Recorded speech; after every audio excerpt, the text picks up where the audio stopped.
예, 안녕하십니까.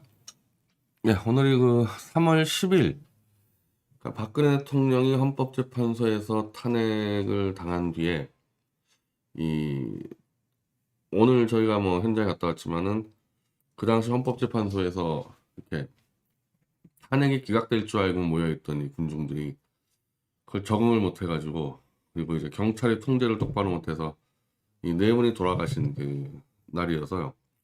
오늘 그 오상종 대표의 호국단이 주최하는 그 추모식에 좀 다녀오느라고, 제가 좀 이 복장하고 있는데요. 저는 오늘 그, 어? 이 추모 행사는 제가 처음 갔던 것 같아요. 추모 행사 자체는 제가 처음 가본 것 같은데, 물론 그 뭐 내용은 잘 알죠. 그 추모 관련해서 그 피해자들 또 변호했던 김기수 변호사한테도 많이 듣고 했었는데, 사실 저는 그 당시 2017년 3월 10일 날 그 현장에 없었기 때문에, 예, 약간은 좀 뭐 그런 게 있었어요. 내가 현장에서 말씀드렸지만은 탕기국 차원에서 야 이건 탄핵이 기각될 게 100% 맞으니까 계속 태블릿 PC로 싸울 사람은 뭐 안 가도 될 것 같다. 괜히 막 축하 파티 하는 분위기 내고 싶지 않다. 그래서 제가 안 갔었는데 아니나 다를까 이게 탄핵이 인용되면서 이렇게 참사가 벌어졌죠. 그래서 오늘 제가 가보니까 어 거의 뭐 백모부터 뭐 앞쪽에 뭐 좀 연설했던 종교인 분들 등등 저는 솔직히 굉장히 불쾌하고 역겨웠어요.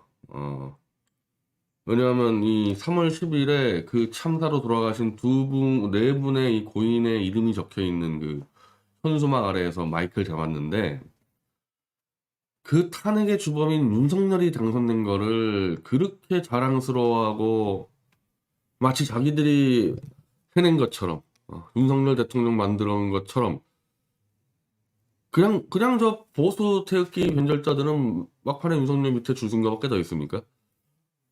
설사 자기가 만들었다고 해도 윤석열을 대통령 만드는데 기여했다 해도 바로 그 윤석열이 주도한 탄핵의 희생자인 네 분의 그 추모식이 나타나서 윤석열 집권을 마치 민주주의 승리인 것처럼 떠들어대는 게 그게 제정신들이에요, 그게.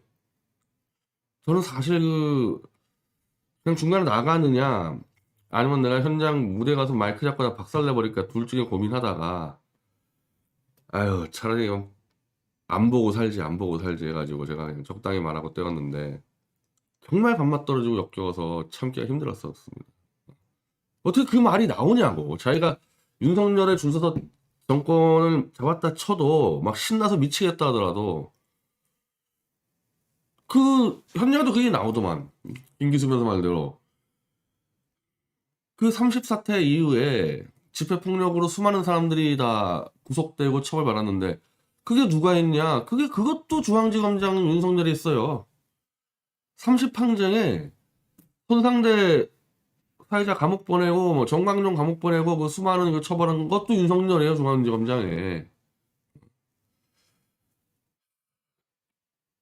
그 정말 이 비참한 그 대형 이 사고 어찌 보면은 뭐 거의 공권력에 의한 살인이라고 주장할 수 있는 우리가 자익처럼 얘기했다면 그 총책임자인 윤석열을 그 추모식에서 그 추모자 이름 앞에서 윤석열이 집권했기 때문에 이제 잘 될 겁니다. 이거 미친놈들이 아니고 어떻게 그딴 얘기를 떠들어. 근데 오늘 카페에 들어와 보니까 강민구가 이걸 또 올려놨던데 야 이게 김은성 나는 누군지 모르겠어 근데 태극기 들고 외쳤던 그날부터 오늘을 기다렸다 윤석열 대통령 만세 이 태극기 5년 전에 들었을 때 조작 특검 윤석열 물러나라를 외치는 꼴을 내가 한두 번 본 게 아닌데 특히 그 백모 자유번이 주도해서 그때부터 윤석열 만세 불렀다고 태극기 들었을 때 자, 제가 이거 뭐 우리 다 아는 얘기를 굳이 이렇게 말씀드리는 이유는 윤석열이라는 자가 보수에 들어와서 대통령이 되는 거는 보수의 정신분열이나 부패 타락이 없으면 절대 불가능한 일이라는 거예요. 정신분열과 부패 타락을 기반으로 만들어진 게 윤석열 정권입니다.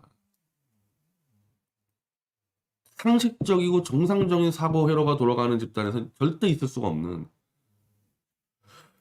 거의 폐륜과 이런 수준의 일을 벌려서 집권을 했는데 그 집권 세력이 제대로 일을 할 수 있겠어요? 쉽게 얘기하면은 집단 정신병 속에서 만들어진 이 정권이 똑바로 일을 할 수 있겠냐고요. 윤석열 정권의 앞날은 뻔한 거예요, 이거는. 저는 윤석열의 이 패배, 이재명의 한 5% 승리를 제가 원래 예측을 했는데 그 5% 중에서는 심상정 2.5%를 빼야 돼요. 왜냐면 제가 2012년 대선하고 이번 대선을 주로 비교를 했습니다. 왜냐면 2017년 대선은 다자구도였기 때문에 맞는 게 하나도 없어요. 2012년이 문재인과 박 대통령의 대결이어서 지금하고 거의 유사하기 때문에 2012년 대선 때의 지역별 투표율과 이번의 지역별 투표율과 그리고 기존에 발표된 전화 면접 여론조사를 보고 판단을 하니까 호남 3구, 광주, 전남, 전북이 2012년 박 대통령이 나갔을 때보다 투표율이 급상승했습니다. 한 5에서 6% 급상승했어요. 호남이. 그러니까 2012년도는 광주가 투표율 80%지만은 대구도 80%고 울산, 경북이 78%이기 때문에 실제로 투표율에서 영남권이 호남을 이겼습니다. 그때. 그 힘으로 박 대통령이 이긴 건데 이번에는 호남 3구가 1, 2, 3위가 다 돼버렸고 대구, 경북이 4위, 5위 이랬거든요.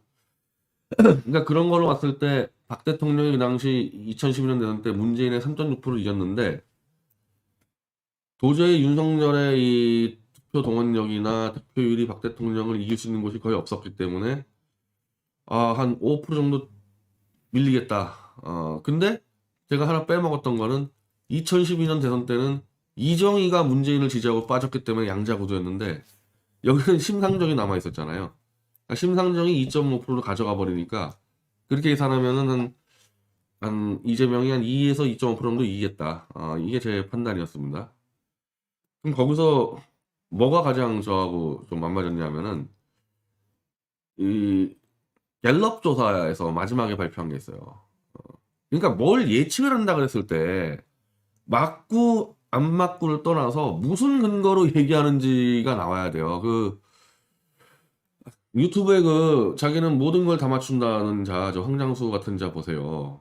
윤석열이가 10% 이상 크게 이긴다. 오늘 뭐라 그런지 아십니까? 10% 이상 크게 이긴다고 질러야지만 부정선거를 못한다. 이따위로 얘기하는 건 예측이 아니죠. 이따위로 얘기하는 거는. 그건 정치 선동이고.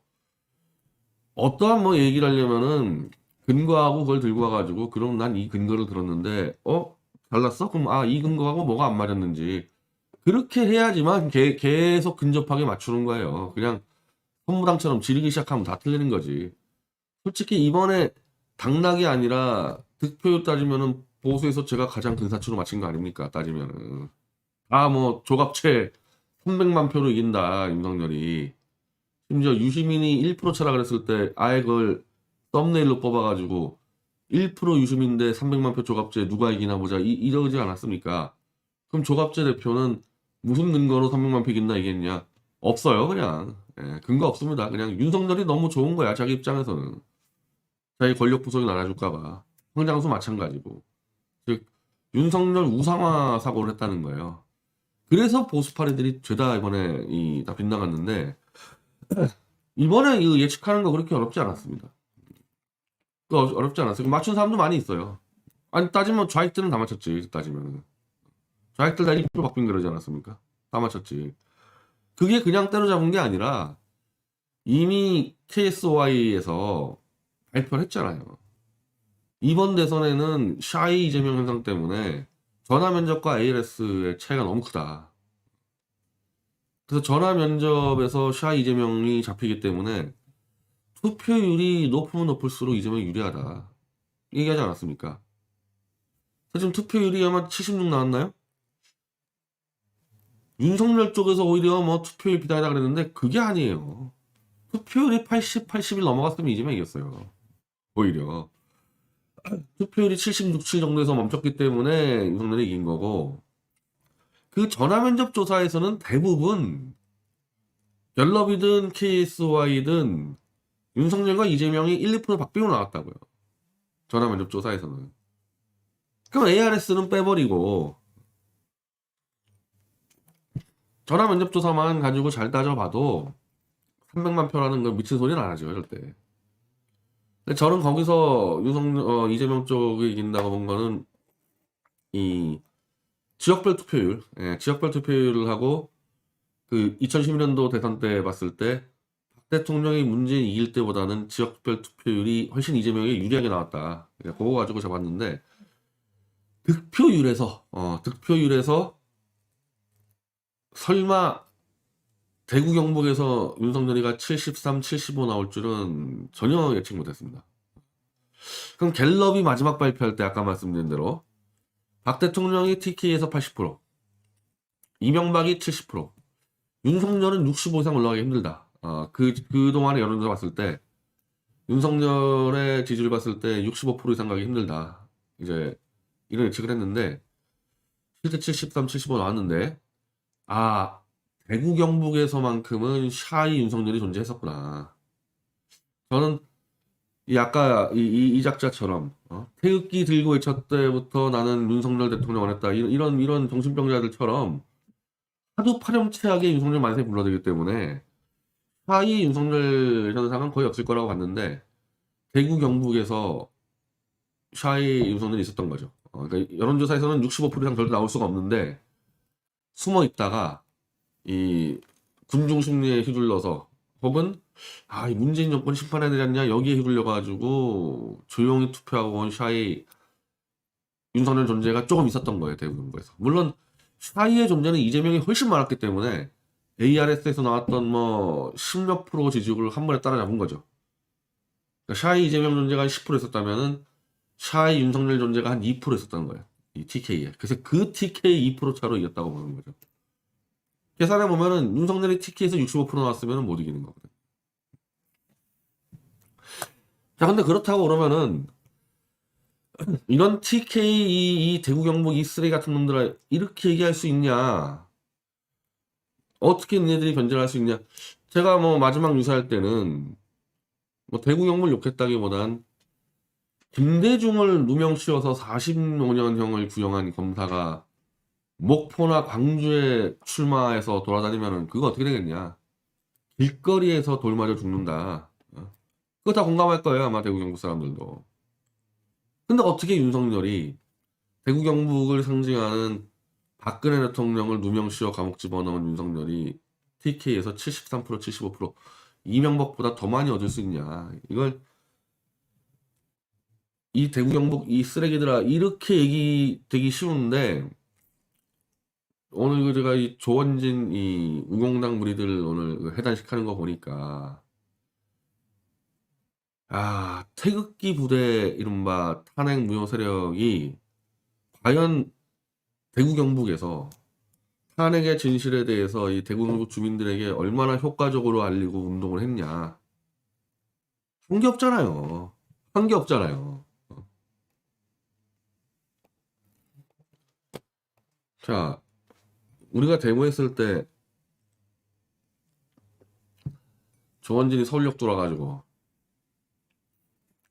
박근혜와 새로운 정치하겠다. 박근혜 침묵 내가 요청하겠다. 마지막까지 이런 사기를 치는데 박 대통령이 침묵한 게 자기가 요청했다고?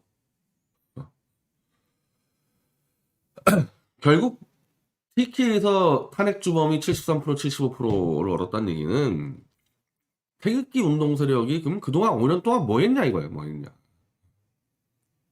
서울 수도권 내버려두더라도 우공당 조원진이가 대구에 기반이 있지 않습니까? 5년 동안 도대체 뭐 하고 다녔길래 윤석열이가 이런 꼴을 만들 수 있냐는 겁니다. 운동 방식의 처절한 실패. 아니 실패라고 말하기도 어려운 게 이미 우공당과 조원진은 애초에 탄핵에 대한 계몽운동할 생각이 전혀 없었고 그냥 조원진 1인 우상화로 해먹는 데만 눈이 돌아갔기 때문에 당연한 결과가 나온 거죠. 제가 마지막 날 마이크 잡아가지고 대구 이 시민들 한 100여 명 앞에서 K재단 미르재단에서 박 대통령과 최소한이 해먹었다고 다 탄핵을 뒤집어 씌웠는데 윤석열이가 그게 안종범 경제수석의 작품이고 그 안종범이 위증을 하고 박근혜 대통령에 뒤집어 씌우기 위한 그 안종범을 위증교사한 자가 윤석열이고 이런 거 들어본 적 있냐 당신들 대구에서 들어본 적 없을 거예요. 이거를 누가 가장 적극적으로 알렸어야 됩니까 대구 경북에. 조원진과 우공당 무리들이죠. 근데 그런 거 한 적이 없잖아요. 아니 5년 동안 한번 법조인들 불러놓고 기자 불러놓고 교수 불러놓고 탄핵무효 세미나 한 번 한 적 있어요? 대구에서? 아니 대구는커녕 국회에서 세미나 한 거 제가 대한애국당 있을 때 제가 태블릿 관련해가지고 내가 2번인가 3번 제가 세미나 한 거 말고 대대적으로 대구에 저기 어딥니까 대구에 그 있잖아요 그 큰 세미나실 큰데 그런 데다가 대구 시민들 한 1000명 모아놓고 맨날 집회에서 마이크 잡고 좋은지 잘났다 떠들지 말고 우종찬 기자나 그 탄핵의 잘못된 점을 짚었던 교수나 변호사들 불러놓고 대대적인 세미나 그 대구에서 그 시내에서 세미나 할 때도 있고 아니면 경북 같은 경우는 마을에 간 들어가서 산다거나 이런 책들 우종찬 기자가 쓴 책이나 제가 쓴 책이나 저는 뭐 조원진 사람 취급도 안 하니까 내 건 뺀다 치고 우종찬 기자 책 같은 거 너무 두꺼워. 그럼 우종찬 기자한테 돈 좀 주면서 요거 좀 다이제스트로 만들자. 100페이지짜리로. 그럼 그 100페이지짜리 만들어가지고 다 뿌려. 경북에다가 구미에다가 그거 아무리 갖다 뿌려도 한 1억도 안 나와 이거. 한 몇만 못 뿌려도. 그런 거 했냐고. 그런 거를. 일단 대구 경북 사람들이 윤석열이가 어떤 짓을 했는지도 잘 몰라요.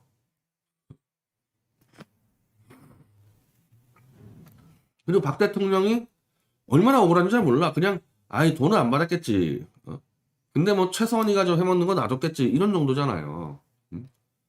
그게 완전히 날조 위조였다는 거를 안종범과 윤석열에 그거를 누가 많이 알렸어야 됩니까? 갖다가. 저는 그거 일부러 안 했다고 봐요. 몰라서 안 한 게 아니라 왜냐면 제가 저 당의 최고위원이었잖아요. 제가 저 당에 내가 얼마나 많이 했겠어요. 그걸 그 얘기를 안 하려고 그래 절대 안 하려고 그래. 안 하려는 이유 첫 번째 그렇게 되면요 이제 좀 식자층이 들어와요 이 당에 식자층이. 그러면 조원진 1인 우상화 독재가 안 돼. 그러니까 조원진이가 지금까지 그런 동안 한 일은 문자 좀 쓸 줄 있는 사람도 안 내쫓는 겁니다. 왜? 자기 우상화에 반대할 테니까. 그러니 탄핵을 연구하고 조사하고 이거를 하는 지식인 그룹이 이 당하고 연결될 수가 없죠. 이러니까. 두 번째는 조원진이는 원천적으로 탄핵 무효에 대해서 의지가 없는 정도가 아니라 탄핵을 덮으려는 자예요. 아예. 원천적으로. 그냥 박 대통령을 이렇게 영원히 박제시켜서 팔아먹겠다. 그 가세현이랑 똑같은 자들 아닙니까, 공당이.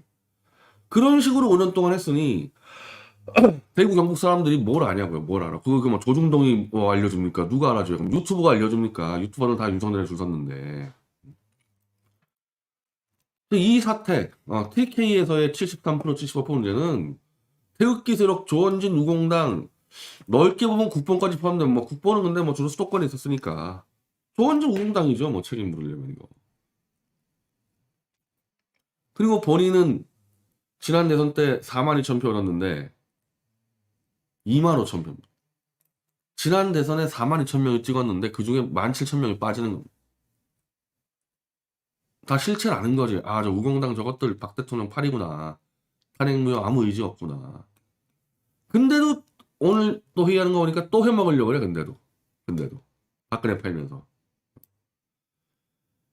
그 TK 지역의 이 73, 75% 정신병적인 투표는 태극기 탄핵무효 세력의 타락 때문에 그래요. 반대로 김대중을 만약에 45년형 때린 검사는 목포나 강주에서 맞아 죽는 이유는 전남 지역에 기반한 광주 지역 기반한 아마 시민단체 정당들이 아예 그냥 뿌렸을 거예요. 뿌렸을 거. 그냥 몇 천만 불 뿌렸을 겁니다. 그래서 이건 그냥 결과로 받아들일 수밖에 없지. 이건 뭐 대구경무 욕한다고 해결될 문제도 아니거든요.